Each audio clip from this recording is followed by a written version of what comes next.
Do you have any questions?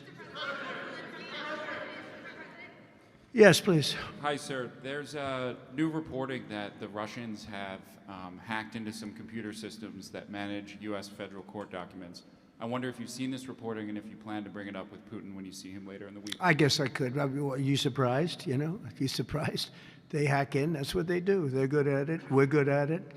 We're actually better at it. But no, I have heard about it. I have heard about it. Please. Thank you, Mr. President. You mentioned congressional Democrats. You have not yet met with Democratic leadership, but there's a funding deadline at the end of September. Do you plan to meet with Leader Schumer and Leader Jeffries to discuss that situation? Well, I will, I guess, but it's almost a waste of time to meet because they never approve anything. If we want money to fight crime, if we want money to do only good things, just good things. Let's not even talk about controversial. They don't want to meet about anything. They really are. They're stuck. They don't know what to do. They have probably more, I would say more than half are sane, but they are led by insane people. And the kind of things that they're pushing are not something. We have a communist running for the mayor of New York, and I wish him well. I may have to deal with him. I mean, it's not even conceivable. It's not even conceivable that could happen. And maybe he won't win, but he won the primaries by quite a bit. You know, shockingly, he won the primaries. So, and you see some of the people supporting him that truly don't believe what he's espousing. So, I mean, we will meet, but nothing's going to come out of the meeting. But here's the advantage we have is that we just passed a great big beautiful bill that had all the biggest tax cuts in history. No tax on tips, no tax on Social Security. Think of it. Think of that for the seniors. No tax on overtime. And all sorts of things. You go out, buy a car, you can deduct the interest payment. If you borrow money, you can deduct the interest payment from your taxes. So many things, but the biggest thing is, from a business standpoint, deductions. You know, that was tremendous. It's going to, our country is roaring. Our businesses are, you're going to see some numbers in 12 months when these factories are open. You know, we're opening up factories all over the world, all over the country, but that's all spreading to, I think we're spreading the wealth all over the world, if you want to know the truth. But we're opening them in this country at a level that we've never seen before. We've never seen. So they just don't want to prove anything. They just, we meet with them and they say, as Nancy Reagan said, just say no. They go, oh, just say no. They're afraid to approve anything. If we say, we want to stop crime in this country, or as an example, bail, we want to make it so that people, if they murder somebody, they're in jail. They don't get out on no bail. They say, we don't want that. We want people to murder somebody and they immediately are released and they go out and murder somebody else. It's a big problem, a tremendous problem. By the way, we're going to go for statutes in D.C. and then ultimately for the rest of the country where that's not going to be allowed. Because it was when they did the cashless bail thing that the numbers really started going up. In this city, in New York, in Chicago, in Los Angeles, no matter where they have it, the numbers went through the roof. So we're going to meet with them, of course. I'd like to meet with them. We're going to tell them all these good things, and they're going to tell us no.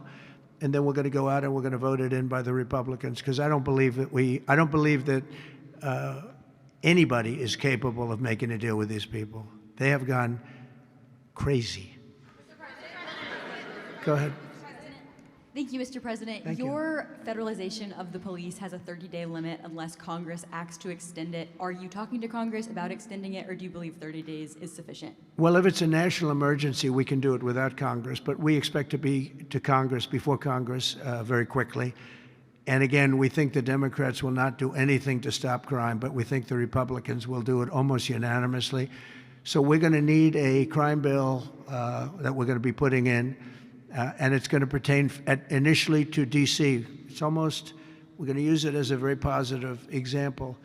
And we're going to be asking for extensions on that, long-term extensions, because you can't have 30 days. 30 days that's by the time you do it. We're going to have this in good shape. And don't forget, in the border, everyone said it would take years and you'd have to go back to Congress. I never went to Congress for anything. I just said, close the border. And they closed the border. And that was the end of it. I didn't go back to Congress. We're going to do this very quickly, but we're going to want extensions. I don't want to call national emergency. If I have to, I will. But I think the Republicans in Congress will approve this pretty much unanimously. Please, go ahead. Thank you, Mr. President. Would you encourage members of the press to do ride-alongs with the D.C. police to understand how serious this crime issue is? It's okay to me if they want to do it. We're going to work with the D.C. police. A lot of very good people in there. Not all, but a lot of very good, very, very professional. And, you know, we have a big force. I think they said 3,500. They're always asking the mayor, who's a very nice woman, but got to do the job. You know, we've worked with the mayor for 6 months, and she's been here for many years. And the numbers are worse than they ever are. Don't let anyone tell you they're not. And the whole statistical charts that they made, the whole thing is a rigged deal.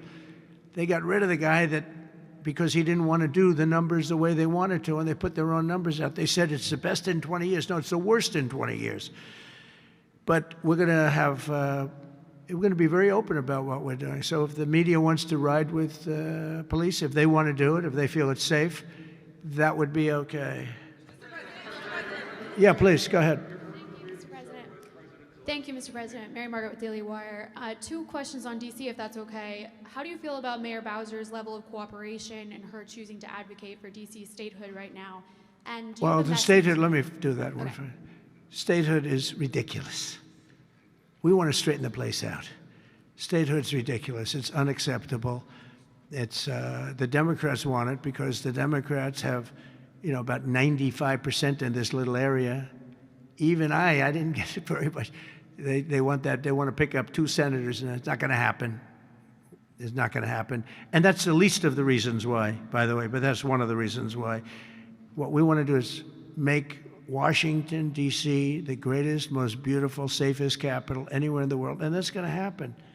I mentioned the word bones before. The bones here, the bones, we have the greatest bones. When you look at that Supreme Court building, I think it's one of the most beautiful buildings. When you look at some of the buildings here, it's so magnificent, and everything's good, but it's just dirty and not properly maintained. It's not taken care of. Potholes in the roads. All of it's going to happen very quickly. We're going to seek a relatively small amount of money for fix-up, and we're going to put it out to bid. We have great contractors here, great road builders, everything, and we're not ripping roads apart so they're closed for 4 years as they redo the concrete bases. And you don't need that. We need a beautiful topping by a very talented asphalt-type person, somebody that does the job. We go out, when I get contractors, I use great contractors. To me, a great contractor is very special, like a great surgeon, like a great teacher, like a great nurse. A great contractor is very important. We'll only use the best. And when you put a coat of asphalt on that 2 inches of asphalt, 3 inches of asphalt, it looks brand new. You take all the garbage off. They reseed it, as we call it, or different names, but they take the bad stuff off and they put the good stuff down. It takes not a long period of time. A matter of a few days, you'll have a beautiful, magnificent road. You fix up the curbs.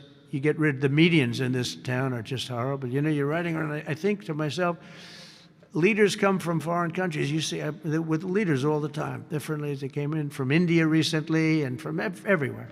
They came in from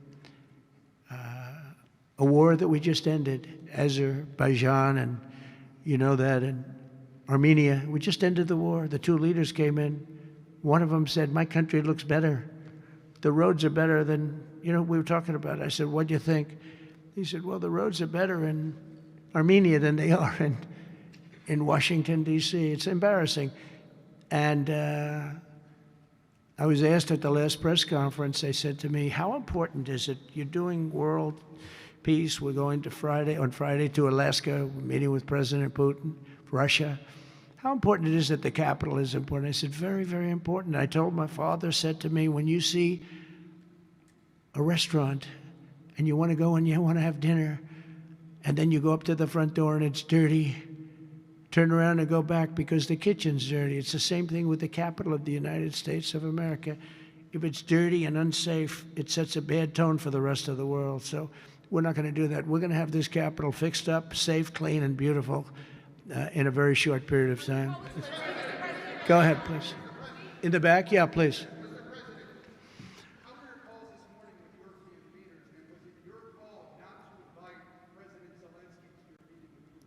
No, just the opposite. No. We had a very good call. He was on the call. President Zelensky was on the call. I would rate it a 10, very, very friendly. I know the leaders because I was at NATO, as you know. I took it from 2% to 5%, 2% that wasn't paid, 5% that is paid, which is trillions of dollars in defense capability. No, it was always going to be, I was going to meet with President Putin, and then after that, I'm going to call the leaders and President Zelensky. I'm going to call President Zelensky, and then I'll call, probably in that order, the leaders. There's a very good chance that we're going to have a second meeting, which will be more productive than the first, because the first is I'm going to find out where we are and what we're doing. Again, this is Biden's war. This isn't my war. He got us into this thing, and it should have never happened. This war would have never happened if I were president. But it is what it is, and I'm here to fix it, and I'm here to stop 6,000, 7,000 people last week. 7,213 people last week were killed, mostly soldiers. But missiles being lobbed into towns don't exactly help either, but mostly soldiers. And Ukrainian and Russian, they're not American soldiers, but if we can save a lot of lives, it would be a great thing. I've stopped 5 wars in the last 6 months. And on top of that, we wiped out the nuclear capability of Iran, obliterated it. It's turned out to be a correct word, by the way, because some of the press said, well, maybe it wasn't obliteration. It was obliteration. And we're going to meet with, I would say, the second meeting. If the first one goes okay, we'll have a quick second one. I would like to do it almost immediately. And we'll have a quick second meeting between President Putin and President Zelensky and myself, if they'd like to have me there. And that would be a meeting where maybe it could be absolutely work. But the first meeting will not work that out. Certain great things can be gained in the first. It's going to be a very important meeting. But it's setting the table for the second meeting. I think the second meeting, if the second meeting takes place. Now, there may be no second meeting, because if I feel that it's not appropriate to have it because I didn't get the answers that we have to have, then we're not going to have a second meeting. Thank you, sir. Thank you, sir. I didn't ask you. Go ahead, please, address. I just wanted to ask you, thank you, Mr. President. How involved were you in the selection process of these honorees? I would say I was about 98% involved. No, they all went through me. They came over, Rick and Sergio and everybody. They said, I turned down plenty. They were too woke. I had a couple of wokesters. No, we have great people. This is very different than it used to be. Very different. These are great people, and they're not. I don't have any idea of the Republican, because I want people that. The Kennedy Center has everything. Look at the Academy Awards. It gets lousy ratings now. It's all woke. All they do is talk about how much they hate Trump. But nobody likes that. They don't watch anymore. That used to have 45 million people watching. I remember The Apprentice, first season. The Apprentice had 42 million people. The Academy Awards had 41 million people. We were the second show to the Super Bowl. But since then, the Academy Awards have gone down to, I think they've gone down to numbers that are like a regular show, because it went woke. We're not doing it for that reason. We're doing it because we want the great talent. But these are great people. So I was just a very long answer, but I was very involved. Mr. President, thank you, Mr. President. The Biden administration was auctioning off border wall materials, but we're hearing now that the auctioneer is selling those materials back. Are you finishing building the wall? Well, I built hundreds of miles of wall, and I was getting very close. I actually finished the wall, but then I added another 200 miles, because when you do the original wall that I said I was going to build, which I got built, and I got it to the specifications of the Border Patrol and ICE, the exact. They wanted steel, they wanted concrete inside, they wanted rebar inside that, they wanted it to have wires. The walls are wired for, all of the internet stuff and security things. And we built it hundreds of miles. We did great. That's one of the reasons, even now, we're able to have such good numbers at zero, or essentially very little people coming in. But Biden, I ordered for another 200 miles. I was going to do another 200 because it's the way it is. And we're all set to do it. Then we had the bad election result, the horrible, what happened to our country, what they've allowed to happen to our country. And we are taking now that wall back. They sold the wall. Now, this is expensive stuff. Hardened steel, very expensive. 9,000-pound concrete and rebar. Rebar is very expensive, the hardest rebar. No, it's very hard to cut. You have different materials. It's very hard to cut because they cut it down if they can. It's very hard to cut. And Biden sold it for pennies on the dollar, 3 cents on the dollar, 4 cents on the dollar. He sold it. And I said, these guys really don't want it. That was when I first realized, when I saw the wall was being put up, because we could have finished the rest of the wall in about 4 weeks, anywhere from 3 to 4 weeks. It was all set to go. It was laying down, ready to be put up. The foundations were, and they took over. And they said, we're going to sell the wall. And they sold it, as you know, for pennies on the dollar. Well, Pam Bondi's been working very hard on suing that company, and I think they reached a settlement where we're taking the wall back. But they stole the wall from us. That wall is so expensive to build, and we had it, as you know, hundreds of miles of it, and they came along and they basically sold it for scrap. And what a shame that is. But that was when I first realized that these people actually want to have open borders. And no country has poor countries don't have open borders. No, we had open borders where people just walked in. It didn't matter what they looked like, who they were. We had 11,888 murderers, half of whom killed more than one person. I mean, literally, killed more than one person. And this is who we took into our country. So the wall is the least of it, but we're going to take the wall back. We're paying a small amount of money, as I understand it, to get it back, to get rid of the litigation. We'll take it back. We'll put it up. Yeah.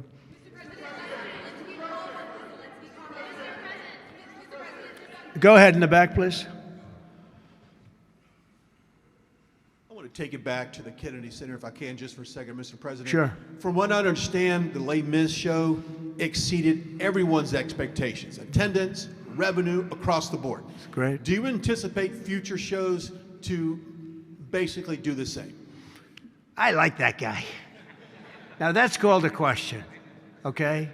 And he's a great reporter, actually. Thank you very much. I appreciate it. Yeah, it did great. Les Mis did great, broke records, and was sold out and beautiful. And we anticipate a lot of that happening. There's a thirst for it. And especially when the crime is knocked out. You know, when we knock out crime, some people probably stay away from places like restaurants and other things. It ruins your whole fabric. It ruins your country. And when somebody thinks they have about a 25% chance of getting mugged, they say, let's not go to restaurants tonight. We're going to make it so that they have no chance of getting mugged. And it's going to happen soon. And yeah, we think we're going to have a lot of very successful evenings here. Please. Mr. President, will Russia face any consequences if Vladimir Putin does not agree to stop the war after your meeting on Friday? Yes, they will. Yeah. What will the consequences There will be be? consequences. Sanctions, tariffs? There will be, I don't have to say, there will be very severe consequences, yes. Yeah, please. Can I ask you a question about the Fed? Right next to you, please, yeah. About the Federal Reserve? Oh, Federal Reserve, my favorite. Posted Too late. yesterday that you're He's too late. You're considering suing Jay Powell. Can you update us on your thinking about that and tell us where you are in your search for a new chair? Well, he took a building that could have been painted and fixed, like we're going to fix this building for very little money. And that was in better shape. He took a building and what they did to that building, they built a basement under the building. It didn't have a basement. This is simple to understand. The building is right next to a thing called the Potomac River, the beautiful Potomac River. That means lots of water. And the water is right under the building. And they decided to build a basement under the building in the Potomac River. So in order to do that, you need the biggest pumps that God ever created. and they were pumping their hearts out. But as big as those pumps are, you can't pump it fast enough because it's the Potomac River. If the pump were bigger than this room, you couldn't pump it. But they tried, and they've been building a basement. And I said, why did you want to build a basement? I thought it would be a good idea, sir. A basement is the least valuable floor in a building. I know a lot about real estate. The least valuable thing is the basement. And you don't build a basement under a building that is 2 feet above the river that's right next door. You know, it's right near the river. People don't realize the river's right out their window. And that's the beginning. They did just a terrible job. Instead of, I could take a ceiling like this, they'd rip out the ceiling because they see a crack. Let's rip out the ceiling. And I would fix the crack, and I would paint the ceiling. And under the ceiling, they put the most incredible protective material. They go out by 3/4 inch, brand new, gorgeous 3/4 inch plywood and sheetrock, hardened sheetrock. And they had it all over the building. So if a little piece of flake came down, but the problem is when they took the ceiling down and it would hit, they spent millions of dollars on protective material that you didn't have to spend anything. He could have done that job for $25 million, and they spent $3.1 billion. He said 2.7, but it's really 3.1. They just don't want to include one of the buildings in the deal. But it's going to be much more than that. And I think he'll be long gone by the time it finishes because they've got a long way to go. And then I hear they want to hire 3,000 economists. What are they going to do? And he got it all wrong. He's too late. We call him Jerome Too Late Powell.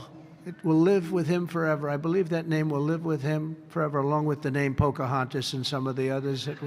He worked closely with Pocahontas, by the way. She's another beauty.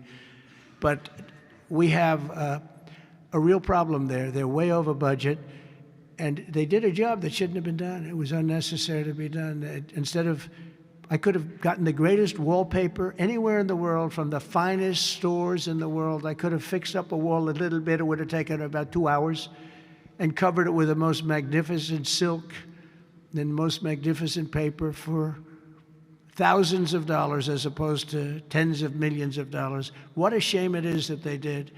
But they would take down areas of the building that shouldn't have been taken down. They could have literally been painted, and they didn't do that.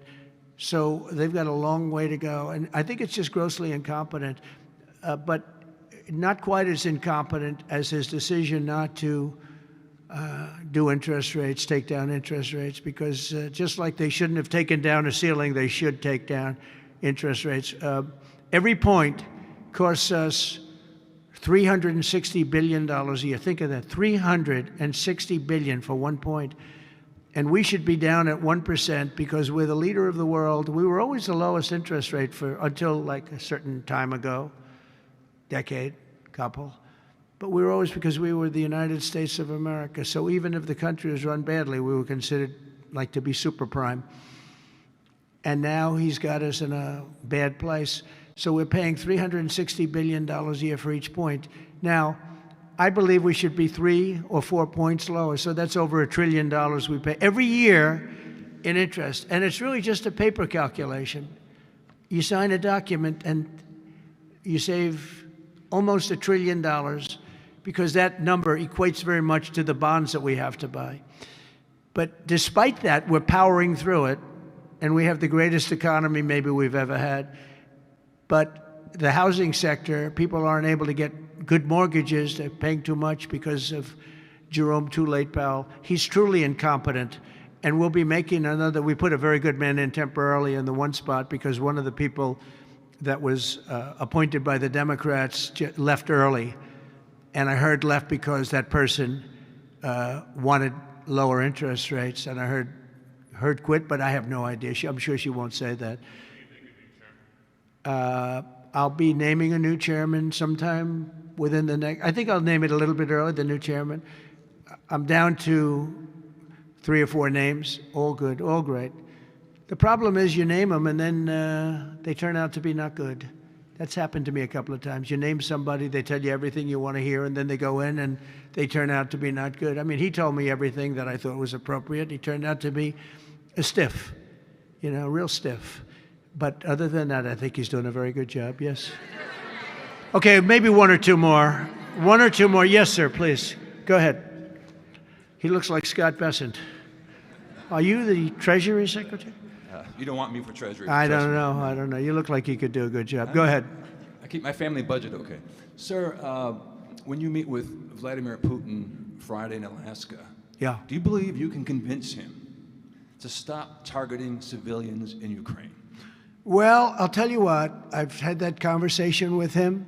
I've had a lot of good conversations with him. Then I go home and I see that a rocket hit a nursing home or a rocket hit an apartment building and people are laying dead in the streets. So I guess the answer to that is no, because I've had this conversation.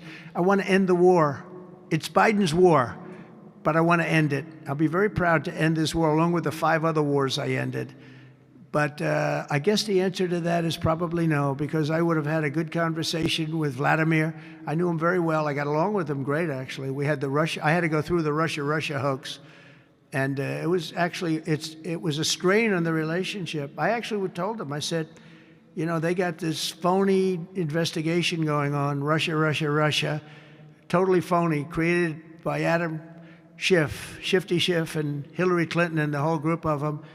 And it made it very dangerous for our country because I was unable to really deal with Russia the way we should have been. I'm looking at Pam because I hope something's going to be done about it. These people put our country at great danger. And Adam Schiff, it was all made up. It was a hoax. The Mueller report came out. They all hated me. They had 18 Trump haters. And they said I did nothing wrong. They couldn't believe, they couldn't find anything after years of investigation. It was all a hoax. It was a hoax created by the Democrats, but in particular Schiff and Crooked Hillary, the whole group.